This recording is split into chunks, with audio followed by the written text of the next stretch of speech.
Okay, good morning to everyone. Welcome back to docket number 220701. I know we are going to continue with the customer experience panel in just one moment. We have read-ins K, O, P, Q, and R, I believe. So do we want to start there? Yes, that's correct, Chairman. Okay. And starting first, and again, good morning, everybody. Starting first with read-in K, that was directed to Ms. Zabo, and it's a recording of transaction costs. Can you please proceed to provide the read-in? Sure. So the question was, should the recovery of the transaction costs be approved? Where would they be recorded? And the regulatory asset would be recorded at the operating utility, which would be Aquarion Water Company of Connecticut. The next read-in was read-in O, that was also directed to Ms. Zabo, and that had a question about the true-up and the revenue adjustment mechanism. Please proceed, Ms. Zabo. Yes, so there was questions regarding whether miscellaneous revenue is included in the RAM adjustment. And so for purposes of computing any over or under collection versus authorized, all miscellaneous revenue, including late fees, are included. The confusion last time stemmed from the further calculation, which is determining the percentage, in which case miscellaneous revenues are excluded from the denominator, but they are included in the reconciliation of total revenue. Thank you. The next read-in was read-in P, that was directed to Ms. Texera, and that asked a question regarding the low-income water assistance program. Can you please proceed to provide the read-in?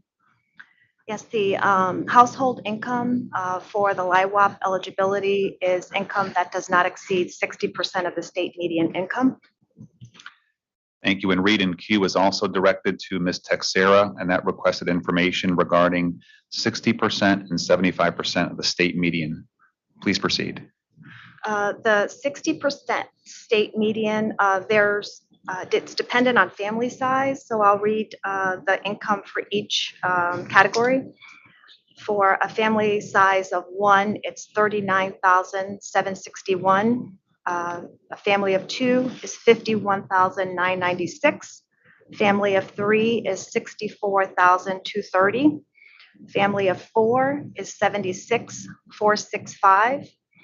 A family of 5 is $88,699.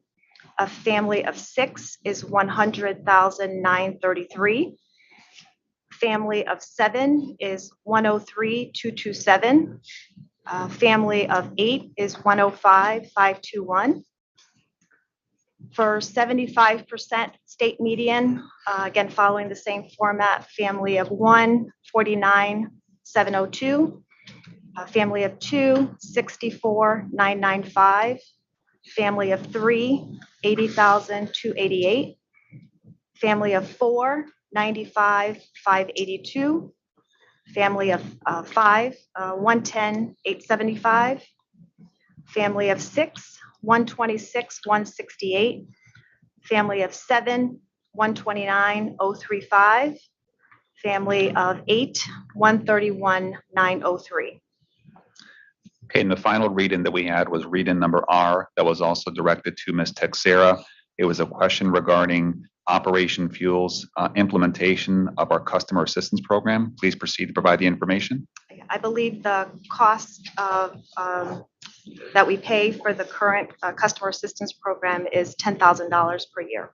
And that was referenced in EOE 42 as well.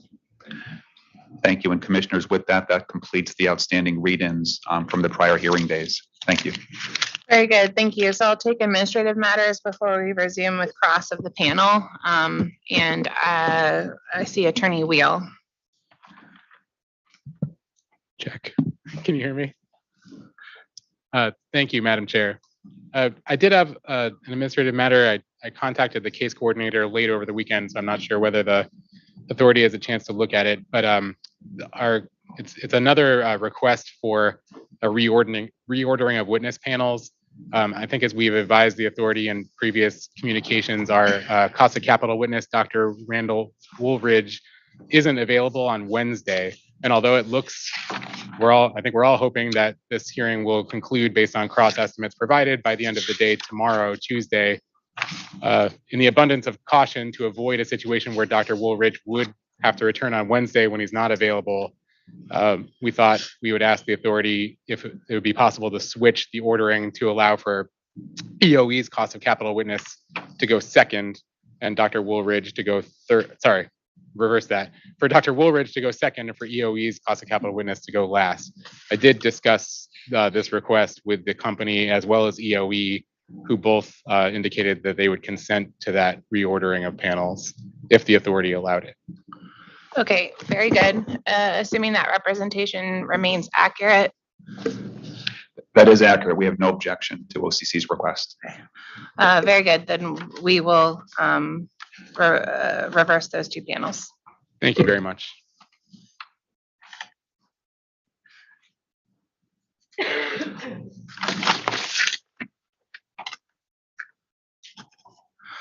Okay, Attorney Pace, any administrative matters? We have no other administrative matters. Thank you, Chairman. Thank you. Any other party or intervener with administrative matters this morning? Okay, all right, very good. In that case, we will resume our cross-examination of the cost of, nope, that's not right. Hold on a second.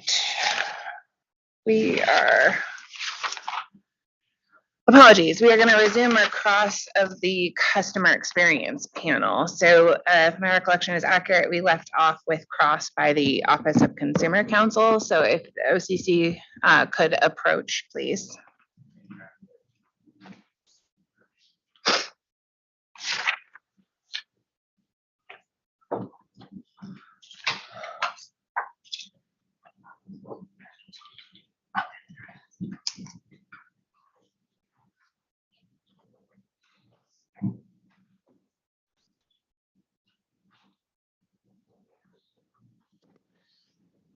Thank you, Madam Chair. We're going to move on to some questions from Claire Coleman, Consumer Counsel. Okay. Thanks. Good morning, commissioners. Good to see you. And good morning to the full Aquarion panel. So first, a disclaimer. I tried to take good notes on Thursday, but that feels like ancient history ago. So I'm going to try not to retread ground that Pura already covered, but I may unintentionally.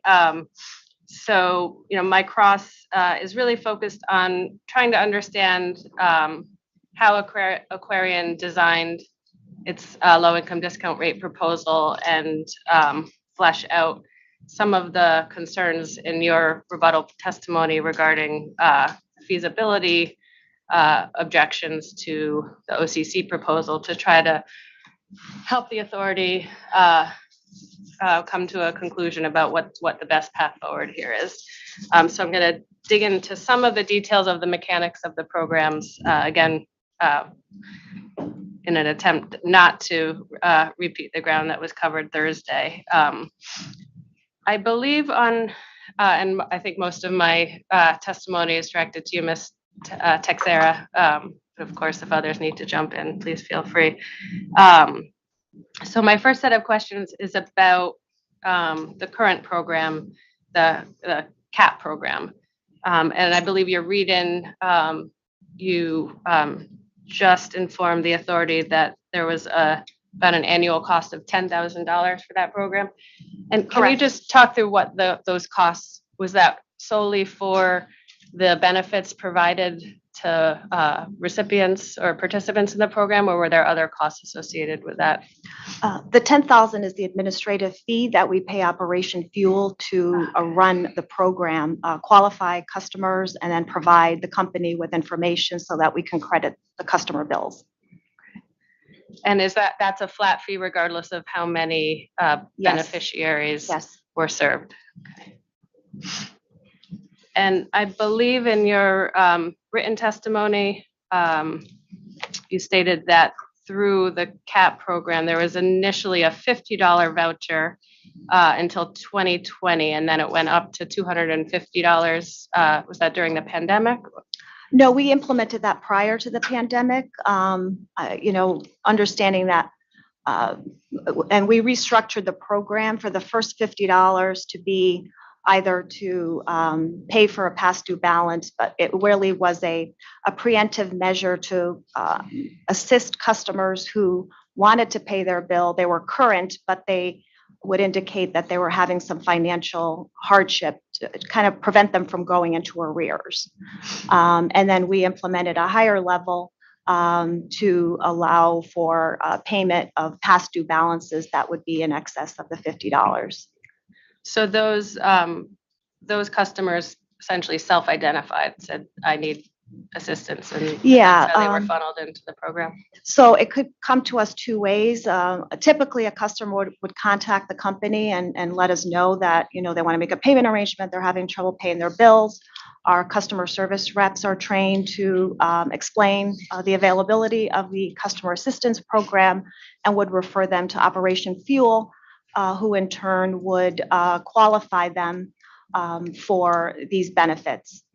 And additionally, customers may go to Operation Fuel because Operation Fuel already provides assistance for the electrics and the gas, and they would explain that they would may qualify for the benefit for water assistance as well. And then Operation Fuel would let us know and let us know that these customers qualify, and we would credit their accounts. Great, thank you.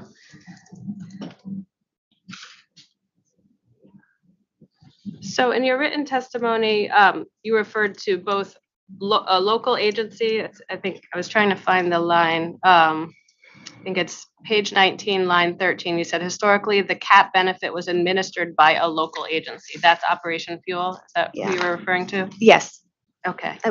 Previous to Operation Fuel, we worked with ABCD and Goodwill, but we decided to move it over to Operation Fuel. We felt they had a greater reach since they administered that program, similar programs for other utilities. Okay. And then you later referred to town social services. What does that refer? It's just, we don't work directly with the town social services, but Operation Fuel has relationships with them, so they communicate with them so that when customers go to those local agencies, they'll have information to refer the customers to Operation Fuel. And we would continue that with, the low-income discount program that we're offering, to communicate that out to everyone to make sure that customers understand that something is available to them. So that's each town or municipality has a health and human services type office, or like agencies like where we're like getting information from the LIWAP, program. So we would work to communicate with as many of those agencies as possible so that they're familiar with our program. And as part of that $10,000 administrative fee, do you know, was there outreach materials or any other efforts to ensure that Aquarion customers knew about the availability of the program? We didn't provide Operation Fuel with written materials. We communicate it on our website, through social media, on our bill, especially during COVID, it was on every single bill. The availability of that benefit to customers. So we communicate it, and then Operation Fuel has their website as well to communicate the availability of these options. And earlier, you noted that the increase in uptake of the program, and I think your written testimony said that since 2019, sorry, the number of customers who have utilized the benefit increased by 90% in 2020 and 2021. Sorry, thought I was over this, but it's hanging on here. And then you also said that participation in the current voucher program is typically less than 1,000 customers. So did that reflect the 90% increase? I'm just gonna grab my water over here. Sure. Yeah, the increase looked at a normal pre-COVID year compared to the numbers that we experienced during COVID to calculate that 90%. I just want to spare my colleagues here. And I apologize, I didn't hear your answer. The 90% increase was comparing, a pre-COVID year to the experience that we saw during COVID. So the 1,000 customers that's the typical year or the COVID? It was lower. I think there were, in the highest year, there were like 1,300 customers that utilized that benefit. And then pre-COVID, it fluctuated 500 in the 500 range. I think there was a schedule. Yeah, there's a response RRU 333 that lays out the participation from 2017 through 2021. In 2017, there were 789 customers. 2018, 506. 2019, 842. 2020, 1,000.